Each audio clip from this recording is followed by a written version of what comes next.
आदरणीय दर्शकवृन्द तथा श्रोता साथीहरू, हामी अहिले चितवनको गौतम बुद्ध अन्तर्राष्ट्रिय क्रिकेट रङ्गशाला भएको ठाउँमा निर्माणाधीन ठाउँमा छौँ। तपाईँलाई यहाँको ताजा दृश्य देखाउनेछौँ।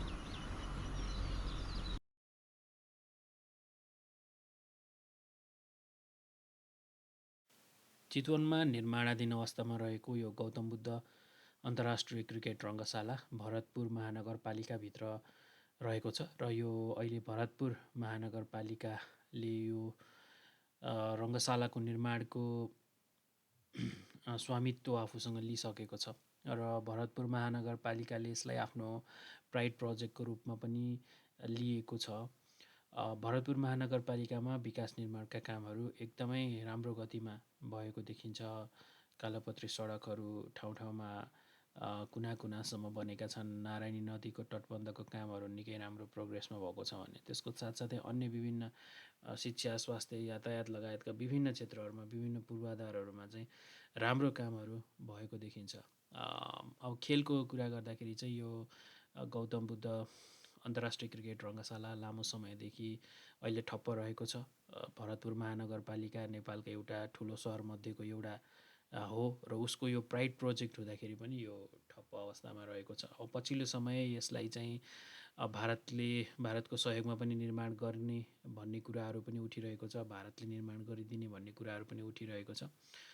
यसमा तपाईँहरूको प्रतिक्रिया के छ प्लिज कमेन्ट बक्समा राख्नुहोला। अब निर्माण गरी मित्र राष्ट्रबाट सहयोग स्वरूप निर्माण हुन्छ भने त्यो राम्रो कुरा पनि हो, नराम्रो त पक्कै पनि होइन।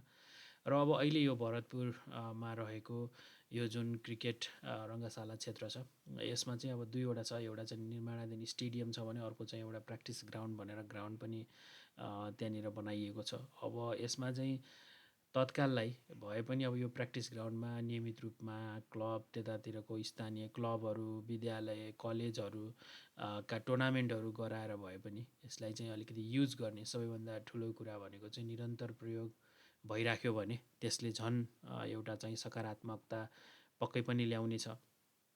त्यो गर्नुपर्ने देखिन्छ भने अब यो जुन निर्माणाधीन रङ्गशाला छ अब यसमा चाहिँ सबै नेपालको विभिन्न ठाउँका विभिन्न जात जाति समुदाय सबै किसिमका मानिसहरूको चाहिँ यसमा भनौँ न धेरथोर सबै खालको चाहिँ योगदान रहेको छ। कसैले श्रमदान गर्नुभएको छ, कसैले आर्थिक रूपले सहयोग गर्नुभएको छ र यो जुन निर्माणाधीन रङ्गशाला छ त्यो चाहिँ यतिको स्तरमा आइसक्दाखेरि चाहिँ त्यसमा धेरै नेपालीहरूको चाहिँ साथ सहयोग होइन विभिन्न किसिमले गर्दाखेरि चाहिँ यहाँसम्म आइपुगेको छ भनेपछि अब यसलाई चाहिँ कम्प्लिट गर्नु एउटा चाहिँ अब राष्ट्रकै पनि दायित्व हो। यसमा आम सम्पूर्ण नेपालीहरूको लगानी छ। अब भरतपुर महानगरपालिकाको त प्राइड प्रोजेक्ट नै भइहाल्यो र आशा छ अब यो चाँडै नै निर्माणको यसको मोडालिटीहरू क्लियर भएर कसरी बनाउने, सरकारले आफै बनाउने कि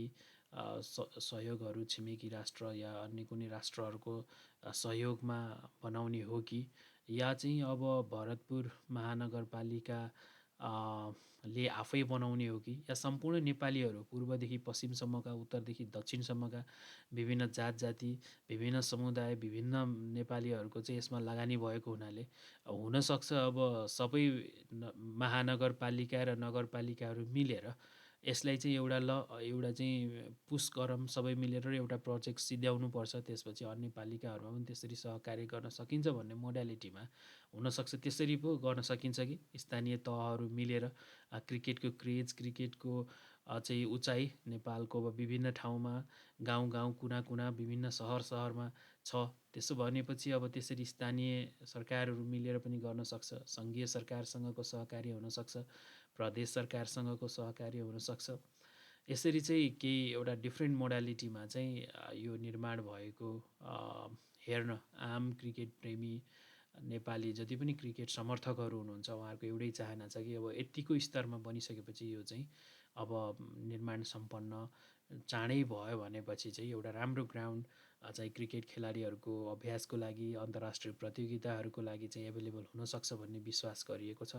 अब नेपालमा यस्तै स्तरमा अब निर्माणाधीन एउटा भनौँ न अहिले सरकारले निर्माण गराइरहेको अब मुल्पानी क्रिकेट जुन चाहिँ इन्टरनेसनल ग्राउन्ड छ, जुन लोवर मुल्पानी छ, त्यो त बनिराखेकै छ। आशा छ त्यसलाई चाँडै कम्प्लिट गरेर सरकारले यतातिर पनि ध्यान पुर्याएर आफै बनाउने हो कि या अन्यत्रबाट सहयोग लिएर या चाहिँ अब स्थानीय स्तरमै या चाहिँ डिफ्रेन्ट लेभलको गभर्मेन्टहरूको सहकार्यमा यसलाई बनाउने हो। एउटा चाहिँ यसलाई एउटा यसको चाहिँ एउटा मूर्त रूप यसलाई दिन पाएको भए चाहिँ क्रिकेटको समग्र विकासमा यसले चाहिँ र खेल पर्यटनको मार्फतबाट आर्थिक हिसाबले पनि देशलाई फाइदा पुर्याउने सम्भावना पनि रहन्छ। किनभनेपछि हामी अब क्रिकेटिङ इन्भाइरोमेन्ट या क्रिकेटलाई धेरै माया गर्ने देशहरूको छेउछाउमा छौँ।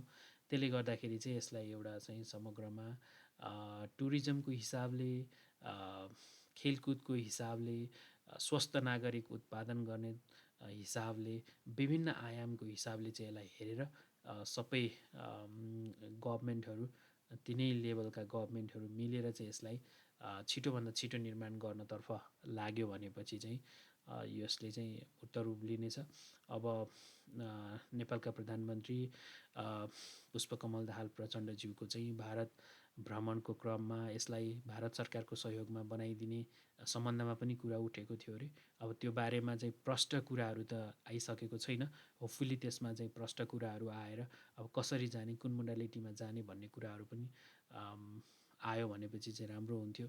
र भरतपुर महानगरपालिकाले पनि यत्रो धेरै डेभलपमेन्टको प्रोजेक्टहरूमा राम्रो सक्सेस निकालिराखेको महानगर भरतपुर महानगरले पनि यसलाई चाहिँ एउटा आफ्नो जसरी ड्रिम प्रोजेक्टको रूपमा राखेको छ त्यसरी नै यसलाई एउटा चाहिँ ड्रिम प्रोजेक्टको रूपमा चाहिँ यसलाई सक्सेसफुल बनाउनेतिर लाग्ने हो भनेपछि डेफिनेटली पनि चाह्यो भनेपछि चाहिँ अब यो प्रोजेक्ट, किनभने यत्तिको लगभग करिब 25-30% बनिसकेको भौतिक पूर्वाधारहरू बनिसकेको अवस्थामा यसलाई चाहिँ आम क्रिकेट प्रेमीहरू, नेपालभरिको क्रिकेट प्रेमीहरूको तर्फबाट हेरेर, त्यो नजरबाट यसलाई चाहिँ हेरेर सरकारले यसलाई चाहिँ सम्पन्न गर्नतिर लाग्ने हो।